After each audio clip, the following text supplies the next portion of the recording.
கட்சி தலைவர் இப்படி பேசினாரு. லைவ் உண்மையாகவே தமிழ்நாடுல முதல்ல தைரியமா எங்கள் தலைவர் தான் லைவ் அனுமதித்திருக்கிறார் என்பது இந்த நேரத்தில் தெரிவிச்சு. எதிர்கட்சி தலைவர் அவர்களுக்கு பேசுகிற போது சூப்பர் சிங்கர் ஆகிவிட்டது எனக்கு இந்த சட்டசபை என்று சொல்றது கொஞ்சம் நீங்க ஏன்னா கருத்துக்களை சொல்லுகிற போது பாட்டு பாட விரும்புகின்றவர்கள் அந்த கருத்தை ஒட்டி பாடுவதில் எந்த தவறு இருப்பதாக தெரியவில்லை. அது சூப்பர் சிங்கர் என்கிற அந்த வார்த்தை அவசியமா என்று இன்னொன்று மாண்புமிகு முதலமைச்சர் உட்காந்துக்கோங்க. மாண்புமிகு முதலமைச்சரை பற்றி நீங்கள் சொல்லுகிற போது ஜோசியக்காரரை கேட்டு செய்கிறார் என்று கேட்கின்றீர்கள். ஏனென்றால் மாண்புமிகு முதலமைச்சர் அவர்களை பொறுத்த வரைக்கும் ஏற்கனவே பதிவு செய்யப்பட்டிருக்கிறது. எத்தனை மணிக்கு வருகிறார், எவ்வளவு நேரம் பணிபுரிகிறார், எப்படி கோப்புகளை பார்க்கிறார் என்றாலும் மாண்பு அமைச்சர் பெருமக்கள் ஏற்கனவே பதில் சொல்லியிருக்கிறார்கள். இதில் நீங்கள் யாரை அவர் கன்சல்ட் செய்கிறார் என்றால் யாரையும் கன்சல்ட் செய்யாமலே சுயமாகவே தன்னுடைய அறிவாற்றலால் முடிவெடுக்கிற திறமை அவருக்கு இருக்கிறது என்பதை 3 மாத காலத்தில் எல்லாரும் பார்த்துக் கொண்டிருக்கிறார்கள். இன்னொன்று கோப்புகள் என்னிடம் தயாராக இருக்கிறது அவருடைய ஆய்வில் இருக்கிறது என்று அர்த்தம். எந்த நேரத்தில் எந்த நடவடிக்கை எடுக்க வேண்டும் என்பதை பற்றி மாண்புமிகு முதலமைச்சர் இன் consultation with honourable ministers of the department அந்தந்த துறையை சார்ந்த அமைச்சரோடு கலந்து ஆலோசித்து முன்னாலே வைக்கிற கோப்புகளை முழுவதுமாக நான் ஆராய்ந்து கொண்டு இருக்கிறேன் என்றுதான் சொன்னாரே தவிர அதை எடுக்க வேண்டும் நீங்க ஒரு சேலஞ்சாக எடுத்து அதை ஒரு சவாலாக அதை உட்காருங்க பதில் சொல்ல வேணாம். மாண்பு உறுப்பினர் ஆசிரியர் உட்காருங்க. அதை ஒரு சேலஞ்சாக நீங்க ஒரு சவால் விடுப்பது போல் அதை எடுத்துக்கொள்ள கூடாது என்று நான் உங்களை கேட்டுக்கொள்ள. மாண்பு எதிர்க்கட்சி தலைவர் பேசலாம். பேரவைத் தலைவர் மாண்புமிகு சட்டத்துறை அமைச்சர் சொல்லுங்க. மாண்புமிகு பேரவைத் தலைவர் அவர்களே, மாண்புமிகு பேரவைத் தலைவர் அவர்களே, ஜோசியம்னு சொன்னாரு. ஜோசியம் பார்த்து மஞ்ச துண்டு போட்டதெல்லாம் ஆல்ரெடி தமிழ்நாடு பாத்துருச்சு. ஜோசியம் பார்த்து மஞ்ச துண்டு போட்டதெல்லாம் தமிழ்நாடு ஆல்ரெடி பாத்துருச்சு.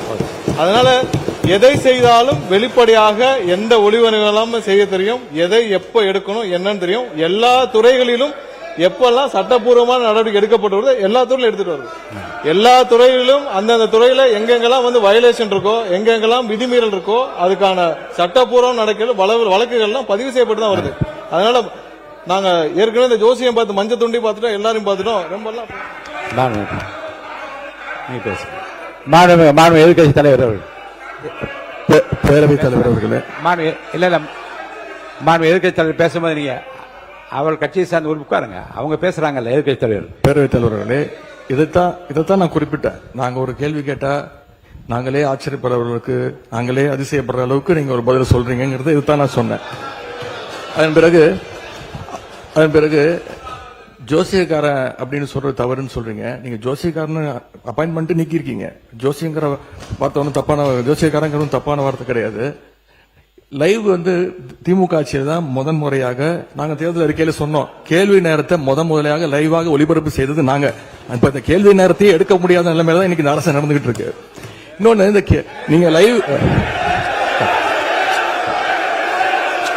உட்காருங்க.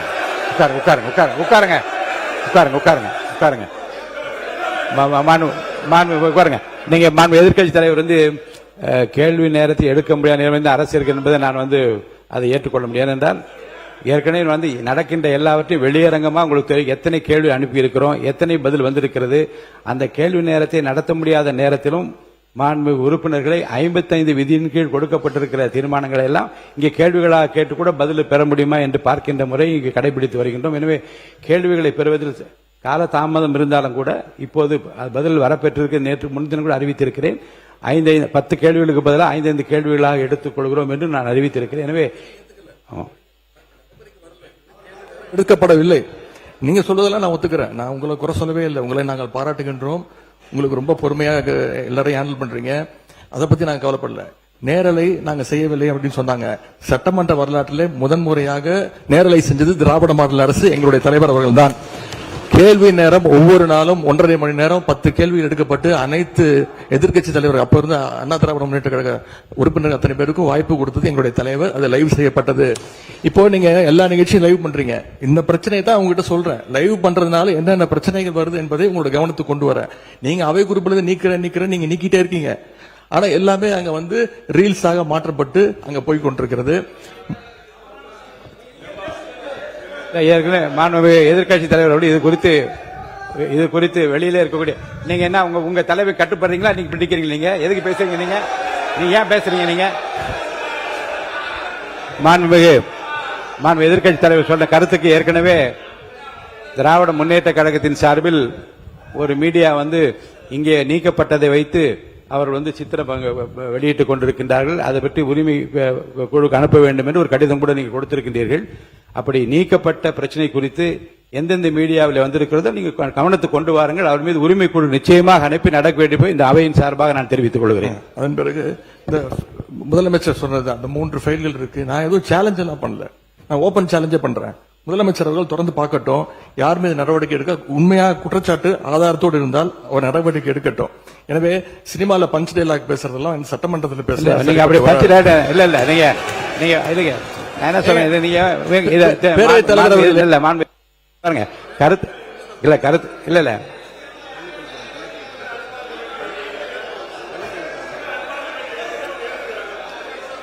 மாண்புமிகு பள்ளி கல்வித்துறை அமைச்சர். மாண்புமிகு பேரவைத் தலைவர் அவர்களே, முதல்ல உட்காருங்க உட்காருங்க உட்காருங்க உட்காருங்க. இந்த கேமரா டீம் சைடு கொஞ்சம் காட்டுங்க. ஏங்க மாண்புமிகு இருங்க இல்லங்க ஆனரபிள் ஸ்பீக்கர் மூலமா ரெக்வெஸ்ட் இந்த கேமரா டீம் அந்த சைடு கொஞ்சம் காட்டுங்க. மாண்புமிகு முதலமைச்சர் கருத்து என்ன சொல்றாங்க? அத நீங்க சினிமா நடிப்பது போல பஞ்ச் டயலாக்னா எப்படி எழுந்திருக்காம இருப்பாங்க? அப்புறம் தயவுசெய்து சொல்றேன், நீங்க சொல்லுகிற போது முதலமைச்சர் கருத்துன்னு சொல்லுங்க.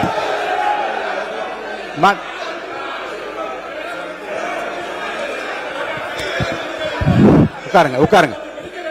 நீங்க நீங்க இருக்க நீங்க எங்க வரீங்க? நீங்க இங்க போங்க, உள்ள இடத்துக்கு நீங்க போங்க. பதில் நீங்க போங்க முதல்ல. மாண்புமிகு உறுப்பினர் கொஞ்சம் அமருங்க, எல்லாம் அமருங்க, எல்லாம் அமருங்க. இருங்க, நீங்க அமருங்க, இருங்க, அமருங்க, எல்லாம் அமருங்க, அமருங்க, அமருங்க, அமருங்க, அமருங்க, அமருங்க, அமருங்க, அமருங்க, அமருங்க. மாண்புமிகு உறுப்பினர் ஆமா, கொஞ்சம் அமைதியா இருங்க. வாய்ப்பு தரேன். உட்காருங்க உட்காருங்க உட்காருங்க. மாண்புமிகு உட்காருங்க, எல்லாம் உட்காருங்க, எல்லாம் உட்காருங்க.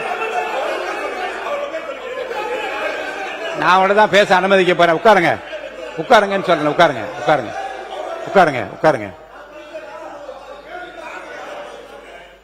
முடிங்க, நீங்க பேசி முடிக்கட்டும், முடிக்கட்டும். நீங்க பதில் சொல்லலாம். உங்களுக்கு அனுமதிக்கிறேன். உட்காருங்க. பேரவைத் தலைவர் வாயிலாக நான் கேட்டுக்கொள்வது, தயவு செய்து இந்த ஃபைல்ஸ் எல்லாம் சீக்கிரம் பிரிச்சு பாருங்க. ஏதாவது குற்றச்சாட்டு இருந்தா, அதில் ஆதாரம் இருந்தா, யாராக இருந்தாலும் அவர் மீது நடவடிக்கை எடுங்க. இந்த உருட்டல் மிரட்டலுக்கெல்லாம் திராவிட முன்னேற்ற கழக உறுப்பினர்கள் பயப்படுவதற்கான எங்களுக்கு தேவை கிடையாது. மாண்புமிகு உறுப்பினர்கள் இந்த சினிமா போல பஞ்ச் டயலாக் என்பதெல்லாம் அவைக்குழு நீக்கப்படுகிறது. கருத்துக்கு பள்ளிக்கூடத்து அமைச்சர் பதில் சொல்லலாம். இப்போ மாண்புமிகு பேரவைத் தலைவர் அவர்களே, தமிழ்நாடு சட்டமன்றத்தில் நடக்கக்கூடியதெல்லாம் மக்களுக்கு தெரியணும். என்னென்ன யார் யாரு தொகுதி சார்ந்த பிரச்சனைகள் கேட்கறாங்க, அதுக்கு பதில் சொல்லணும். நேரலை தரும். நான் உங்க மூலமா ஒரு கோரிக்கை வைக்கிறேன். பேசுங்க. உங்க மூலமா ஒரு கோரிக்கை வைக்கிறேன். முதல் கோரிக்கை என்னன்னா, நம்மளுடைய கேமரா டீம் இந்த எதிர்க்கட்சி வரிசை தொடர்ச்சியா அப்படி கமெண்ட் அடிக்கிறது, உரிமையில பேசுறது, லாஸ்ட் பெஞ்ச்ல இருந்தா டாக்டர் குடுகுடுன்னு எஞ்சி இங்க நடுவில் ஓடி வர்றது, இதையும் சேர்த்து ஸ்பிளிட் ஸ்கிரீன்ல காட்டுங்க. இரண்டாவது, மதிப்பிற்குரிய எதிர்க்கட்சி தலைவர் அவர்கள் பேசுகிற போது லைவ் பத்தி சொன்னார். உண்மைதான், அவங்க நேரலையை கடந்த ஆட்சியில மதிப்புக்குரிய முன்னாள் முதல்வர் மு க ஸ்டாலின் ஆட்சியில அதை தொடர்ந்தாங்க. ஆனா ஒரு நேரலை என்பது வெறும் ஆளுங்கட்சிக்கு சாதகமா இல்லாம முதல் முறை ஆட்சி நேரலை மட்டுமல்ல, முழுமையான நேரலை என்பது வெற்றி தலைவர்களுடைய ஆட்சியில தான் தொடர்ந்து கொடுத்துக்கிட்டு இருக்கோம். மதிப்பிற்குரிய பேரவைத் தலைவர் அவர்கள் நெற்றிக்கண் திறப்பினும் குற்றம் குற்றமேனு நடுநிலையோடு ஒரு கட்சி இரு கட்சி இல்லாமல் அனைத்து கட்சி உறுப்பினர்களினுடைய குரலும், இந்த குரலற்றவர்களின் குரலாக இருக்கக்கூடிய அனைத்து கட்சிகளினுடைய குரலும் பதிவாக வேண்டும் என்பதற்காக தான் சிறப்பாக செயல்பட்டு இருக்கீங்க. அதுல ஏதோ ஆளுங்கட்சி பேசுவதை மட்டும் நீங்க அதிகமாக அவை குறிப்பிலிருந்து நீக்கிறது போல ஒரு தோற்ற மயக்கத்தை நம்ம உருவாக்கிட கூடாது. யாரு எந்த கட்சியை சார்ந்தவர்கள் மரபு மீறி எந்த வார்த்தை சொன்னாலும் நீக்கக்கூடிய நடுநிலையான சபாநாயகர் இந்த மாமன்றத்துக்கு கிடைத்திருக்கிறது என்பதை நான் சுட்டிக்காட்டுகிறேன். இன்னொரு விஷயத்தை நினைவு கூற விரும்புறேன். மதிப்பிற்குரிய பேரவைத் தலைவர் சேம்பர்ல ஒரு முறை ஒரு முக்கியமான கேள்வி வந்தது. நாங்க அதை கேட்டு அதிர்ச்சி அடைஞ்சோம். என்னன்னா, கடந்த 2 ஆண்டு காலமாக இந்த நேரலைய அரசுக்கு சொந்தமான ஆல் இண்டியா ரேடியோலயே கொடுக்காம நிறுத்தி வைத்ததாகவும், நீங்க குடுப்பீங்களான்னு மதிப்பிற்குரிய பேரவைத் தலைவர் கிட்ட நான் இருக்கும்போது கேட்டாங்க.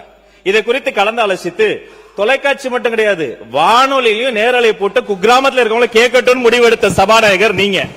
இந்த நேரத்தில் அதற்காக உங்களுக்கு நான் நன்றியும் சொல்லிக்கிறேன். அதன் பிறகு எங்களுடைய மாண்புமிகு தமிழ்நாடு முதலமைச்சர் எப்போதும் எதுவாக இருந்தாலும் ஒரு சின்ன செய்தி, அது வந்து ஒரு விஷயம் வந்தா கூட பள்ளிக்கல்வித்துறை சார்பாக உடனே தொலைபேசியில் அழைத்து அது குறித்து கடுமையான நடவடிக்கை எடுக்க சொல்லுவார். இந்த மாமன்றத்தில் ஆல்ரெடி அந்த ஃபைல்ஸ் இருக்கிறதே ஒரு சுட்டி காமிச்சார். அந்த இஷ்யூவே நான் தான் ஏஞ்சி சொன்ன, அவர் ஆதாரத்தை எடுத்துட போறாரு அப்படின்னு. இந்த நேரத்தில் அவர் சாதாரணமா இருந்தாலே அதெல்லாம் பண்ண போறாரு. மாண்புமிகு எதிர்க்கட்சி தலைவர் அவர்கள் காட்டுன்றாரு. அவருடைய கோரிக்கையை கட்டாயமாக முதல்வர் நிறைவேற்றுவார் என்பதையும் கூறிக்கொள்கிறேன். 2 வார்த்தை மட்டும் கோரிக்கை. அவர் எல்லாத்தையும் ஆக்கப்பூர்வமா விமர்சிக்கலாம். அதுல வந்து ஒரு தனியார் நிகழ்ச்சி பேரை சொன்னாரு. அது பாட்டு பாடுவது இந்த மரபுக்கு புதுசு கிடையாது. விதவிதமாய் வித்தியாசமாய் பயங்கரமா பாட்டு பாடினவங்க தான் அந்த பக்கம் ஃபுல்லா உட்கார்ந்து இருக்கிறாங்க.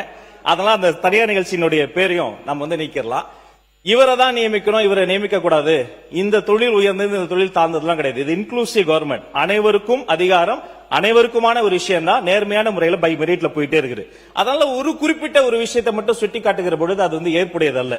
அது மட்டும் கிடையாது, இந்த சினிமாவில் வரக்கூடிய அந்த பஞ்ச்டேல் அதை கூட நீங்க அவை குறிப்பில் நீக்கிட்டீங்க. அதை போன்ற விஷயங்களை தவிர்த்து கொண்டு ஆக்கப்பூர்வமான கருத்துக்களை, அறிவுபூர்வமான சிந்தனைகளை அதை முன்வைத்து பேசினால் இந்த மாமன்றம் சிறப்பாக செயல்படும். உங்களுக்கு எங்களுடைய அத்தனை பேரின் சார்பில் ஒரு வாழ்த்துக்களையும் தெரிவித்துக் கொள்கிறேன். மிக சிறந்த சபாநாயகர் தமிழ்நாடு அரசியல் வரலாற்றில் இந்த மாமன்றம் கிடைத்தது என்பதை பதிவு செய்கிறேன்.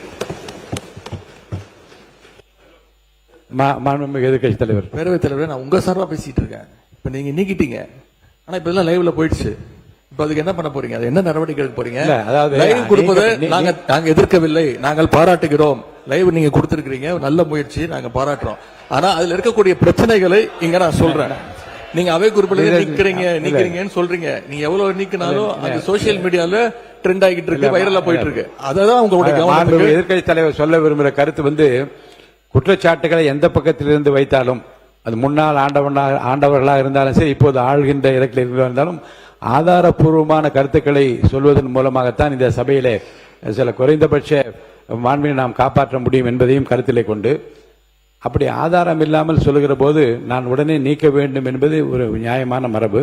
அதன்படி நான் நீக்குகிறேன். ஆனால் அதை எடுத்து பல்வேறு மீடியாக்களிலே வந்து வெளியிடுவார்கள். ஆனால் இப்போ எனக்கு கவனத்துக்கு கொண்டு வரப்பட்டிருக்கிற 1-2 செய்திகளின் அதை ஆய்வு எடுத்துக்கொண்டு அதை உரிமை கொடுக்க நான் அனுப்ப இருக்கிறேன். இனி வருங்காலத்திலும் நீக்குவது என்பது என்னுடைய தனிப்பட்ட உரிமை. இந்த அவையினுடைய மாண்பை நான் காப்பாற்றியாக வேண்டும். நீக்காமல் பேச முயற்சிப்பதும் ஆதாரங்கள் இல்லாமல் பேசாமல் இருப்பது நல்லது. ஏன்னால் ஆதாரங்களை வைத்துக் கொண்டுதான் இருதரப்பினரும் பேச வேண்டும் என்று நான் விரும்புகின்றேன். என் மக்களும் அதைத்தான் விரும்புவார்கள். போகிற போக்கிலே அள்ளி தெளித்து விட்டு போகிற இடம் அல்ல இது. அது வெளி அரசியல் மேடைகளிலே பேசக்கூடிய பேச்சும் அல்ல இங்கே. இது இங்கே பேசுகிற போது நம்முடைய அவனுடைய கண்ணியத்தையும் காப்பாற்ற வேண்டும். இந்த தமிழ்நாட்டு மக்கள் எதை நம்பி இந்த பொறுப்பை நம்ம ஒப்படைத்து இங்கே அனுப்பி இருக்கின்றார்களோ அவருடைய எதிர்பார்ப்பை நிறைவேற்றுகிற விதத்தில் நம்முடைய பேச்சு அமைய வேண்டும். அந்த வகையில் எதிர்காலத்தில் நீங்கள் சொன்னது போல எல்லா பேச்சுக்களையும் நீக்குவது என்பது என்னுடைய நோக்கம் அல்ல. ஆனால் அவைக்கு உதவாத, மக்களுக்கு பயன் தராத, நம்முடைய பண்பாட்டிற்கு உதவாத, இந்த அவையினுடைய மாண்பை குறைக்கக்கூடிய எந்த விஷயங்களாக இருந்தாலும் அதை நிச்சயமாக நான் அவை குறிப்பிலிருந்து நீக்குவேன். பேசுகிற போது அந்த கண்ணியத்தை அனைத்து உறுப்பினர்களும் காப்பாற்ற வேண்டும் என்று நான் உங்களை அன்போடு கேட்டுக்கொண்டு, 4 மானிய கோரிக்கைகள் மேல இருக்கிறது, 2 மணிக்குள்ளாக முடிக்க வேண்டும் என்று சொல்லி இருக்கின்றீர்கள். இந்த விஷயத்தை இப்போது பேசிய கருத்தை இப்ப வேண்டாம்.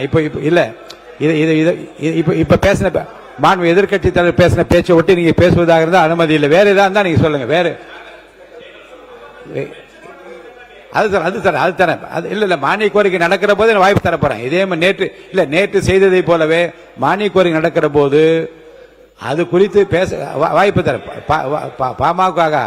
பாமகவுக்கு நிறைய வாய்ப்பு கொடுத்து எல்லோரும் பார்த்து கொண்டிருக்கிறார்கள். நிறைய வாய்ப்பு. மாண்பு உறுப்பினர் முனைவர் சௌமியா அன்புமணி அவருடைய பேச்சு வந்து இங்கே எந்த அளவில் அமைந்திருக்கிறது அவையில் இருக்க எல்லாருக்கும் தெரியும். நிறைய வாய்ப்பு கொடுத்தாகிவிட்டது. மாண்புமிகு முன்னாள் முதலமைச்சர் ஓ பன்னீர்செல்வம் அவர்கள். பேரவைத் தலைவர் அவர்கள் தரேன். மாண்புமிகு தரங்க மானிய கோரிக்கை வரும்போது தரேன். மாண்புமிகு பேரவைத் தலைவர், நான் ஒரு சின்ன கருத்தை மட்டும் உங்களுக்கு பதிய வைக்கிறேன். நீங்கள் தலைவர் காலத்திலிருந்து முத்தமிழறிஞர் காலத்தில் அம்மாவுடைய காலம் வரை நீங்கள் இந்த சட்டமன்றத்தில் இருந்திருக்கிறது. இதுக்கென்று தனி விதி இருக்கிறது, மரபு இருக்கிறது. எல்ஓபி அவர்களுக்குரிய மரியாதையை இந்த அவை கண்டிப்பாக நீங்கள் தர வேண்டும். அவர்